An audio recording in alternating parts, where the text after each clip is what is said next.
All right, hello, y'all. This is Rael. And Hathor segment L. All right, and today's topic is about the love story of Karmic twins, and this is about Kim Porter and P. Diddy. So pretty much you see me sharing my screen. I'm going to kind of put this up there, and let's see if we can add people to the room, and hopefully. All right, let's see if we can get it right.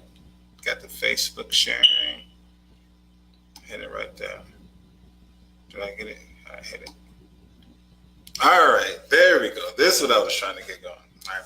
So I'm about to use. Let's see. This is first time we're using Facebook Share. Yeah. So excuse us the first time around when we try to get it right. Because we were going to do it on YouTube, but it was kind of hard to do because. All right, let's see. We tried to share one. I don't know if I had to go delete the other ones if they're still. I'm just going to go to our page and start sending it out, but I would love to see how it's looking right now to see if it's sharing properly for everybody to see. So I don't think we can see anybody. Okay. Let's see how it looks. So we got this. Oh, perfect. All right. Nice. So go on and share that. I think you can hide that. Share. Okay, I'm sharing. Right there. Yeah, send them back in there. Okay, so we're about to get started. Inviting more people into the room. Ancient origins. You want to? All right, yep, hit the sacred ones, hit all of okay, I'm going into it. And this is what we're talking about, the love story of P. Diddy and Kim Porter. And this is a hot topic that's pretty much all over the internet. A lot of people are sensing foul play. Folks are knowing that, something suspicious has happened. And so this is why a lot of people are outraged, upset, and there's some personal connections and feelings, with these two people because, this was a relationship that was really about love. This was the ascension of P. Diddy when he met Kim Porter. And so we're going to show you some of the tools that we use when we work with people. And this is an ascension chart. I'm the only person in the world who uses this chart. And it's pretty much a chart to foretell someone's life and to foretell some of the obstacles you're going to go through. So it's really like a quick way to, instead of going through astrology and going through even the Vedic, this chart really lets you look at the lesson plan and see exactly what you have to go through to ascend. And so this is why this chart is much different than any other reading out there that you will get. And this chart is actually going to be able to show you how it links these two together and actually show you when they come in the chart together, when they actually come into connection with each other. So we're definitely going to dive deep into this. We're going to be looking at her past love with Albie Shore. We're going to be looking at their child. Who inherits the business? I kind of already said. Well, they don't know which. They don't even know which one gets it though. Right. So we're gonna go into some other things, but there is some speculation that Kim was writing this book. We're going to see if she really was doing anything that could have maybe incriminated Sean Puffy Combs. I guess his social status and how he's seen, but. What I wanted to talk about is that these public deaths of these celebrities or these semi-celebrities, they mean something. And right now, this is definitely a direct call to Black women. And it's almost like Black women in a way are feeling attacked. And they really are personally attaching themselves to Kim Porter and her being a mother and her being, I guess what they would say, a great person. Because we look at people, we look at stars and we think, oh, what they display to us is true, but we never know the inner workings of what's really going on with them. And there was a lot going on with Kim Porter.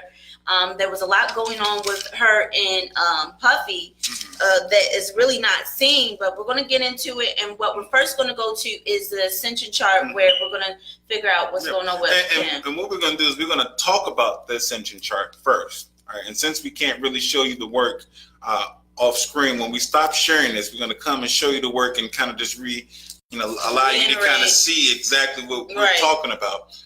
But to kind of begin off with Kim Porter. Kim Porter was born December 16th, 1971. All right.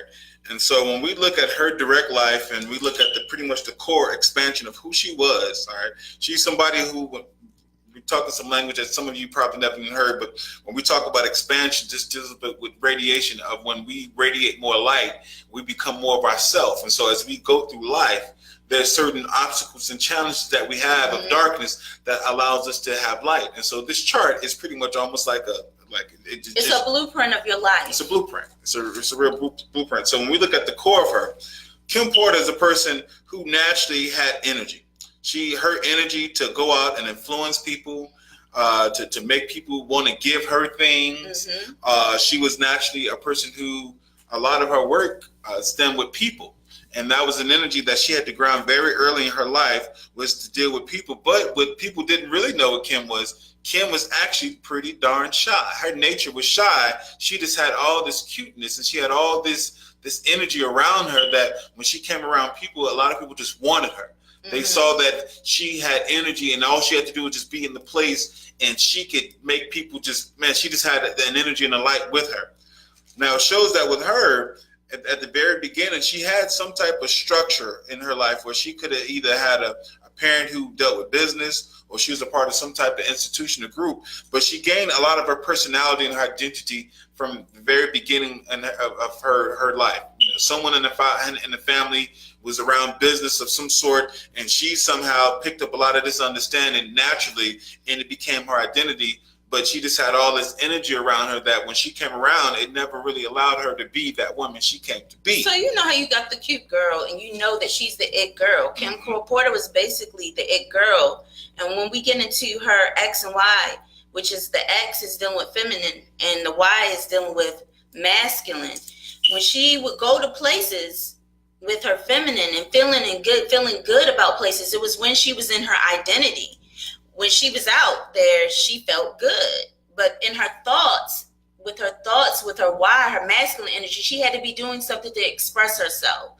So you put those two together, 1 and 5, that equals 6. That's dealing with the psychology and dealing with people. She naturally was made to be a model. Like her blueprint, her ascension chart is already showing that Kim Porter was going to be liked, and naturally her career field was going to go into being a model.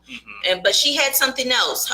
Whoever she was around, her parents or whatever, or whoever was a standpoint in her, a figure in her life, definitely taught her business. She learned it at an early age. She was mastering something that was dealing with the energy of business.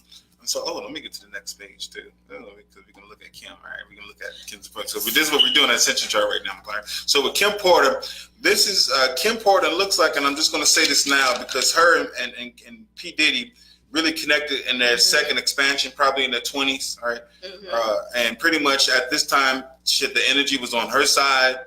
She was going into a new world. Her identity of who she was, but she really had a good sense of who she was. And she also had a great sense of business.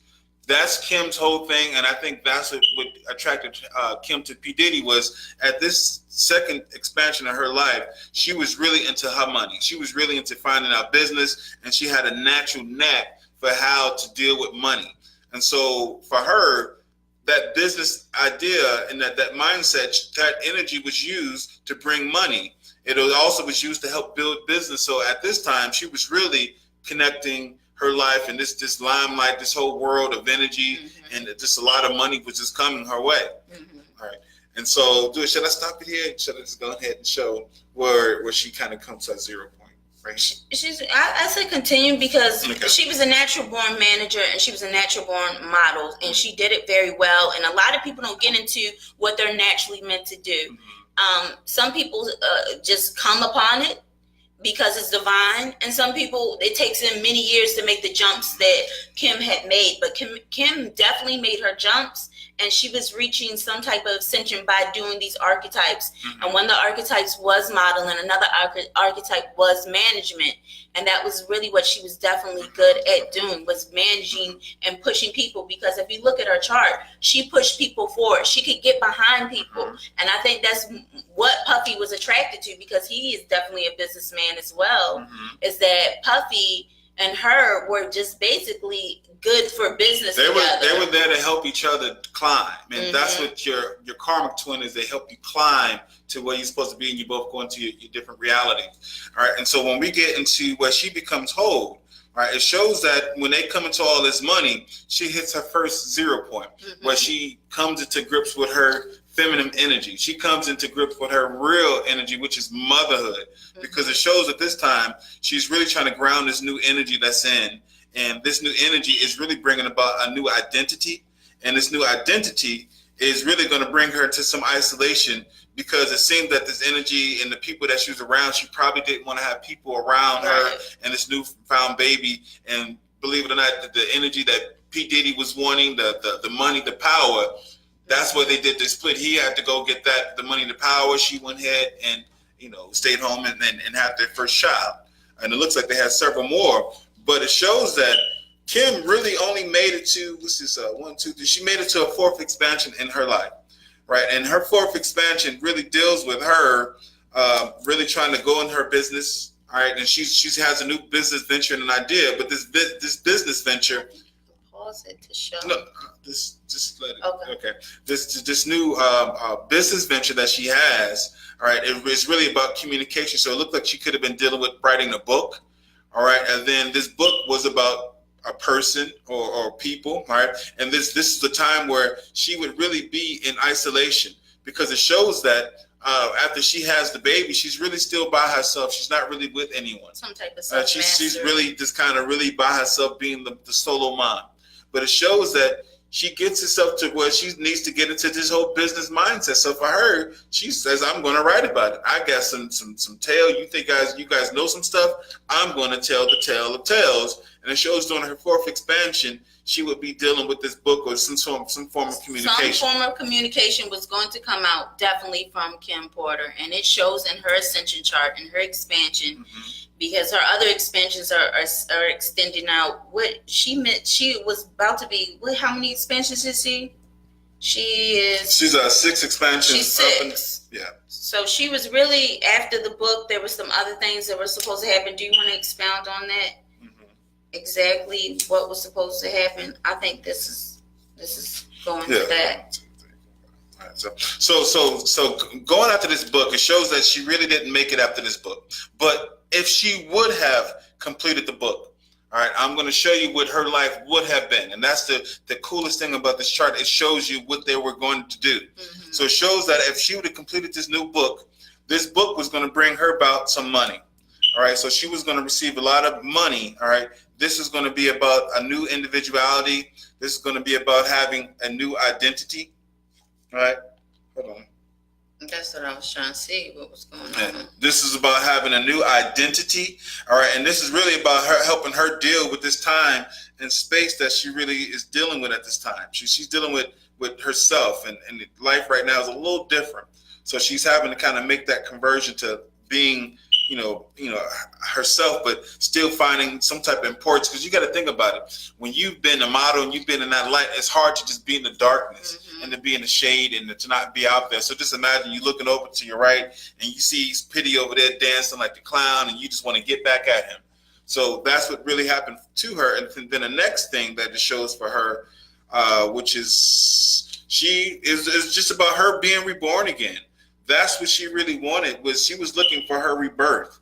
And she felt that what P. Diddy did was, she wanted to expose him. She wanted, to take back something that he removed from her. Because we're going to get into facial compatibility. And with facial compatibility, you could read the consciousness and the sexuality on a person's face.